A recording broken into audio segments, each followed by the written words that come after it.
Welcome to the Great Social Experiment. Over 100 Minecraft players will split into 4 teams, each with their own unique abilities and land. They were then forced to compete for a $100 prize. The Berserkers, red team, found home to a deserted village. The Hydras, blue team, a beachside paradise. The Dwarfs, a desolate mountain range. And the Elves, a forested haven. Players were given no rules, only one life each. Corruption, lies, betrayal. The rest of the story was completely up to them in a wild adventure you don't want to miss. I present to you...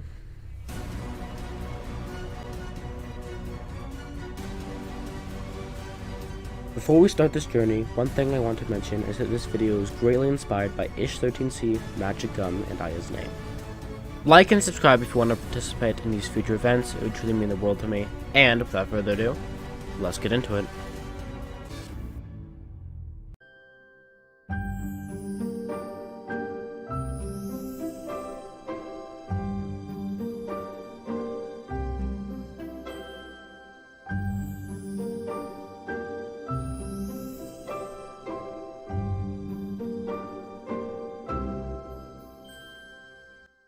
Day 1 started out how you might expect. Most players explored, trying to get themselves familiarized with the area, all while gathering the items they needed to progress in the game. However, unlike most teams, Hydra team seems to be by far the most coordinated and immediately addressed their biggest issue. Why are we here? Bro, put some pants on! Yeah, they'll do fine. They'll do just fine. For the rest of the day, they continue to farm and gather items and then settle down. Now heading over to the Dwarves area, life was usual. The only thing interesting that happened was the Great Chicken Fiasco. There were very few animals on the map, meaning it was crucial for teams to breed them so they'd have a steady source of food. If someone kills any type of animal, actually kill him. Obviously not everyone listened to this message and ended up getting a few members of the Yellow Team killed as they started murdering chickens. Eventually they calmed down and decided to set up camp near a river. Over on the Elf side, not much had happened. Members worked together in harmony to build farms and progress throughout the game. Well, except for this dude who somehow got himself struck by lightning. On the Berserker side, things were a lot different.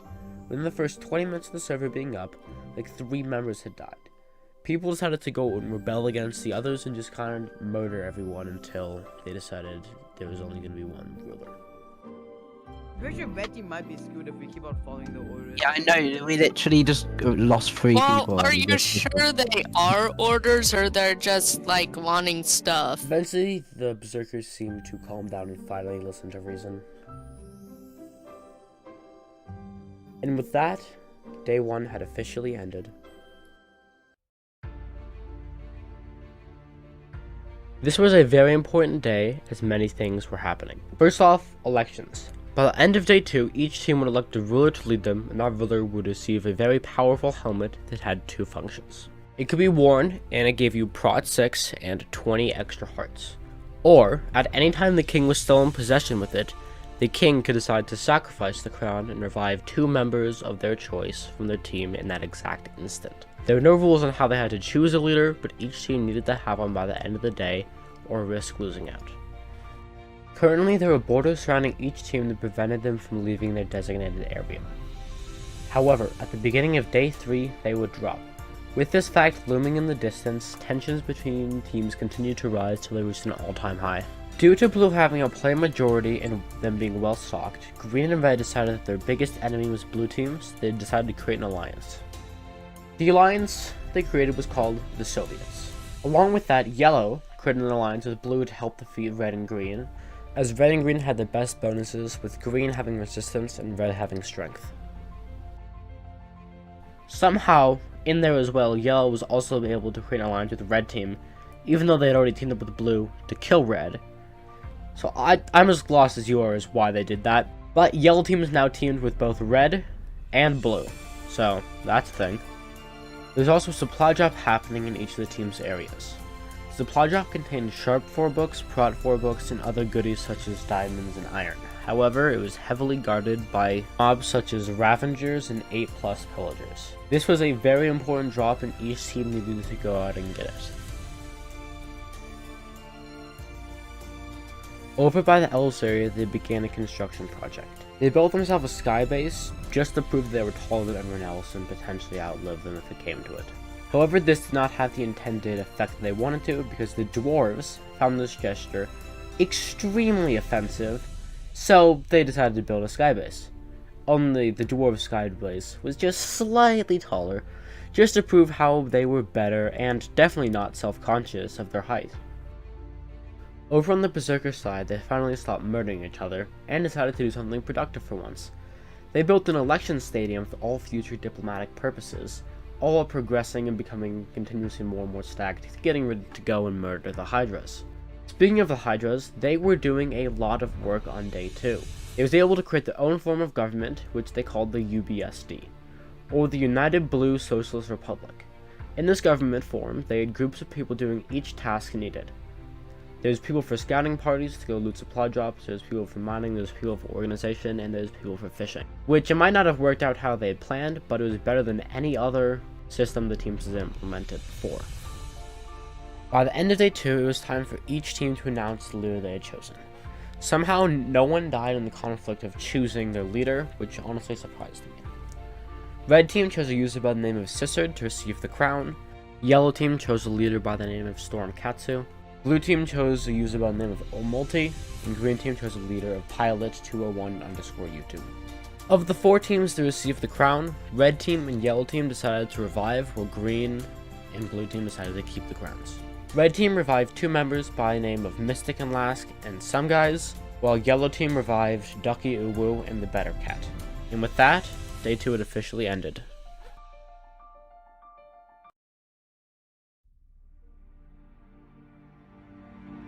Borders had now dropped and players were able to move freely. Almost immediately after the borders dropped, Green and Red began to plan on how to meet up and where. Some were with them, Blue and Yellow worked on uniting and began moving towards one another. However, their plans got interrupted by a rebel from Yellow by the name of Axper. Instead of going with the plan, Axper went off on his own into deep enemy lines. From there, Axper began to pick off Blues one by one in the mountainous ranges. After successfully murdering 3 Blues by himself, he started to play more aggressive and ventured further into Blue territory. However, at this point, Blue was fully alerted and sent out a hunting party of 7 members to hunt Axper down. The kill squad was patrolling along the water looking for him, and after a few minutes of searching, they found him.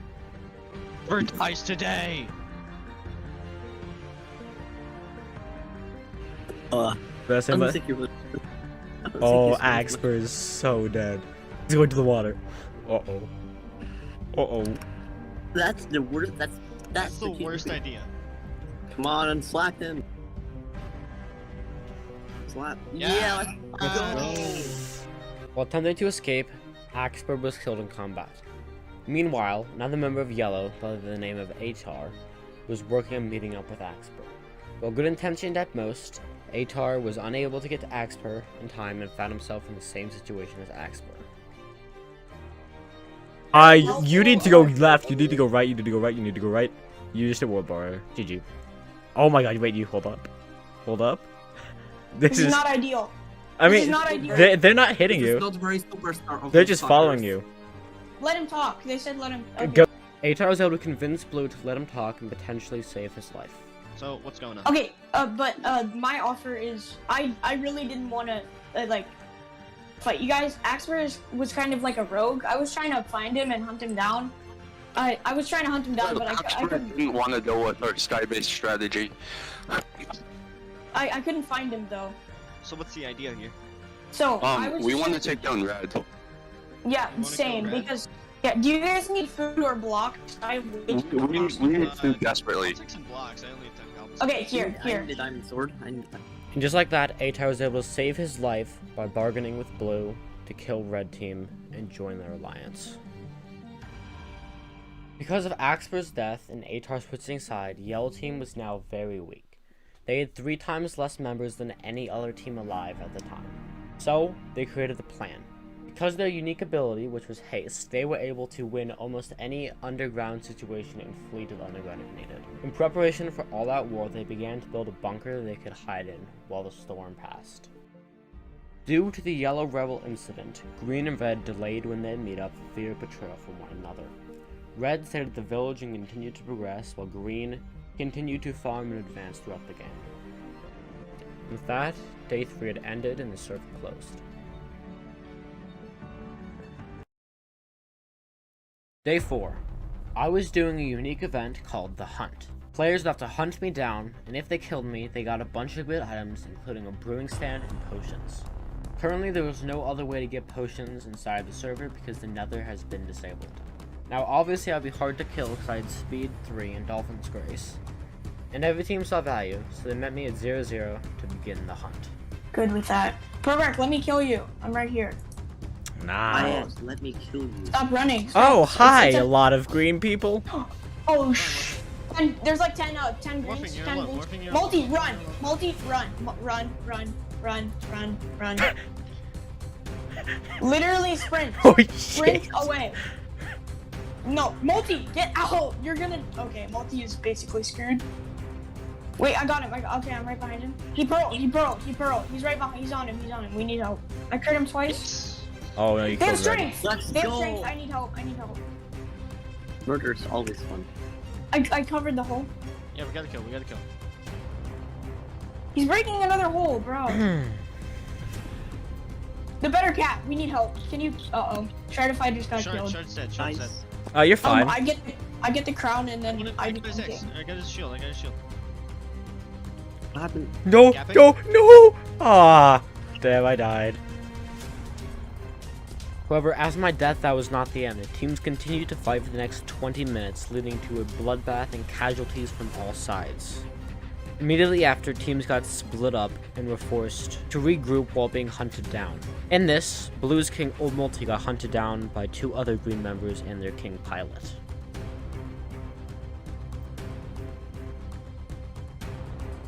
This is why we needed cobwebs. This is why we needed cobwebs. Give me. However, while chasing Old Multi, they chased him into water, where he was met up by multiple members of Blue Team, and now it was Green who was on the run from Blue. I'm getting caught by different things. I'm so dead. I mean, nothing. I managed to get away more or less. I'm gonna die. They're chasing me. No. Just spam pearl, spam pearl, I'm just spam gonna pearl. wait. I'm just gonna wait until there's no blues in that ocean area. Pilot was able to escape the Blues, but that was not the end. Skirmishes continued to break out through the rest of the day as teams got separated, leading to a few more casualties on each side. However, during the midst of this, Red began to implement a plan. While most members of Red Team were mining or fighting, a user by the name of Some Guys was busy creating an army. But not your everyday army. No. A dog army. From day 1, he'd be constantly breeding dogs for the fight. Now they proved to be crucial to his survival. Meanwhile, Green took advantage of their player majority over Yellow and decided to raid Yellow's base for all supplies. Luckily for Yellow, they saw this coming and they fled into the underground base. After demolishing Yellow's base, Green turned to meet up with Red at the center of the map. At the end of day 4, each team finally retreated back to their own area to count the casualties, and the day ended.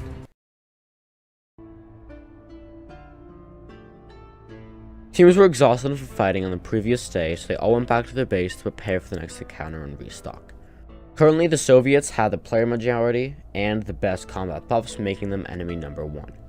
Yellow Team had 3 players alive on their team, and due to their incredibly small numbers, I let them revive. Somehow, they were able to get their hands on an enchanted god apple from a chest, so I let them trade that in for revive of any one person. They chose to revive Axper, the yellow rebel who went on a killing spree the previous days. He had proved to be a great PvPer and was potentially Yellow's last hope to be back in this fight. And this would be one of the most deciding factors throughout the game.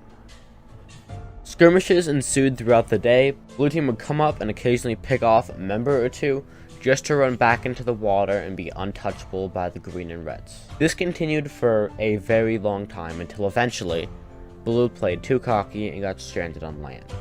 Green used the trick and was able to spleef and get 3 members of Blue Team to fall to their deaths. However, along with this death, 3 o'clock, a member from Blue, was able to kill Green King's pilot and destroy the crown, meaning Green Team no longer had a totem to revive. Although outnumbered, Blue did still have one thing going for them. They had the crown, and it was time to sack this crown. Old Multi chose to revive 2 members from their team, one by the name of Emorphing, and the other was the yellow traitor Atar, who had died earlier. It seems like Atar's peace deal had saved his life not once, but twice, saving him from Blue's wrath and having Blue revive him over their own teammates. However, at the end of the day, the Soviets ended up having the most power by a long shot, and it would take a miracle to defeat them. Luckily, Yellow had a plan. While the rest of the teams were fighting, they would be stocking up on a few resources, including dyes and materials to craft a multi-shot crossbow. They were going to be shooting firework rockets from a multi-shot crossbow, hoping to break down their armor and then retreat into the underground. However, they still needed a bunch more materials, so they continued to farm for the rest of the day. And then, day 5 ended. Day 6. It had become a stalemate where Blue would run up and attack and then run back into the water, and nothing was really progressing. So I decided to give each teams items they needed to help move the game forward. To the Soviets, I gave them 7 Depth Strider 2 books, in addition with 5 Respiration 5, and 3 Protection 4 books. Hopefully this would help them counter Blue, making them more versatile in the water. To Blue, I gave 3 of each of the following potions: Strength 2, Speed 2, Regen 2, and Invis. This would hopefully help them more in land, in combat Red and Green's abilities of strength and resistance, and be able to fight on land more. And to Yellow, I gave them a maxed enchanting table with 5 stacks of bottles of experience. Yellow was not very stacked, they had iron, maybe diamond armor at best, with no enchants, and considering their low player count, they needed something big to help them progress, and that was it. With the new items, Blue decided it was time to try their luck again against the Soviets and potentially pick up a few members while staying alive with their potions to help them if they needed. They engaged in skirmishes for about 15 minutes, however it did not go well for them.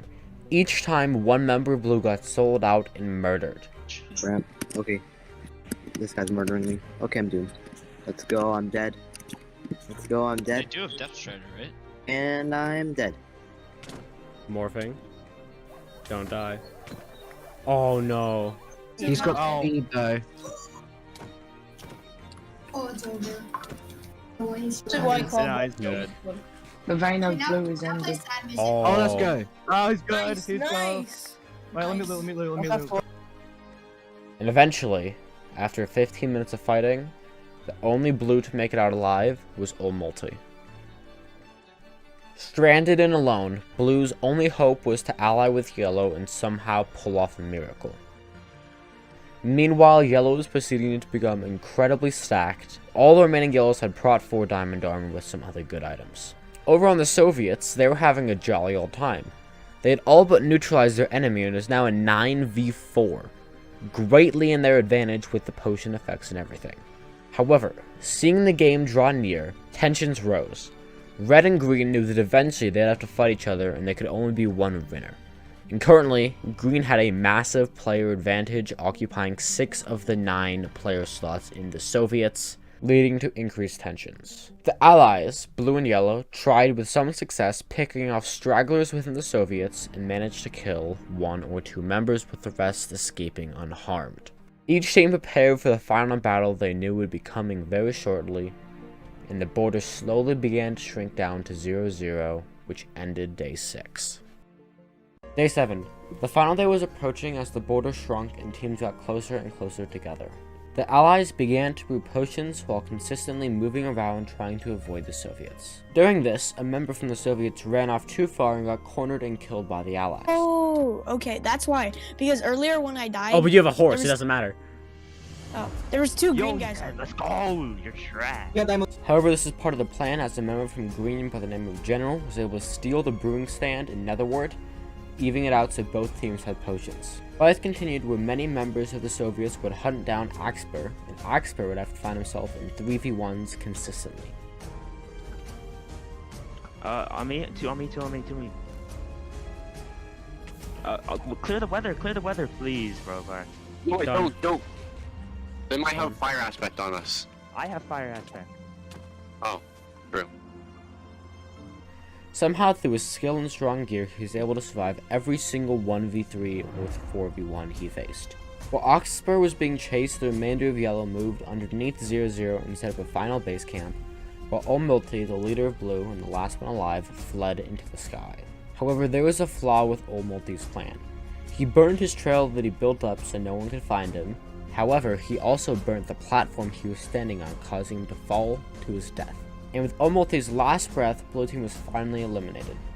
From the global superpower destroying everyone they faced to now being the first team eliminated. With Olmulti's death, the remaining allies fled underground, and from there they worked on meeting up. However, Green would not stop harassing Axper and caused him to use his God Apple in order to survive. And with that, Day 7 ended with the borders being 10 by 10 and teams being forced to fight in the final day. With the borders being incredibly close, the only way this could end was a fight to the death. Currently, the Soviets had 5 members, with 3 of them being green and 2 of them from red.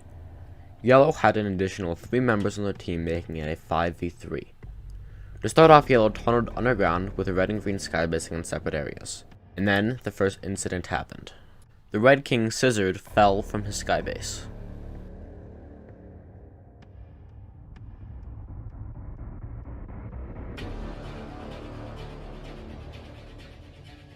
From there, Green saw their advantage and collapsed on Yellow from the sky. Fights ensued for the next 3 minutes, and with success, General was able to kill 2 members of Yellow. Oh, I'm he's dead. coming down, some guys. I'm dead. Bro. Some guys is really lucky with this fucking lava. Yeah, how is he not dead yet? He's He has fire resistance. Yes, I'm dead. I'm dead. Ader's dead. Seeing this situation, some guys in Axper created a hasty alliance against Green with the hopes of winning. Stay here. Can I stay to just spectate? Some guys, you gotta team with Yellow. While each fled into their respective areas. Red went into his lava base because he had fire resistance and was virtually immune from all the teams, and Axper fled underground as he had haste and could escape. Some guys in Axper had success at first, killing 1 member of Green. What's happening right now? You can eat. They're not on you. But what do you mean they're not on you? Oh wait. You guys see that?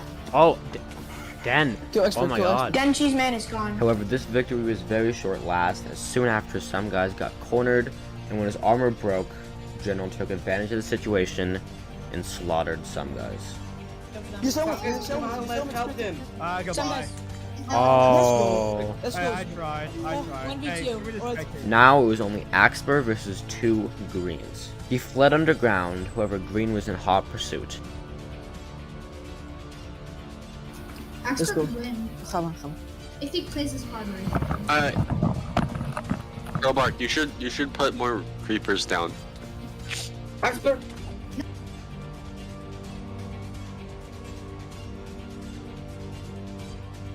GG! With Axper's last breath, General and 5380 had successfully won this competition.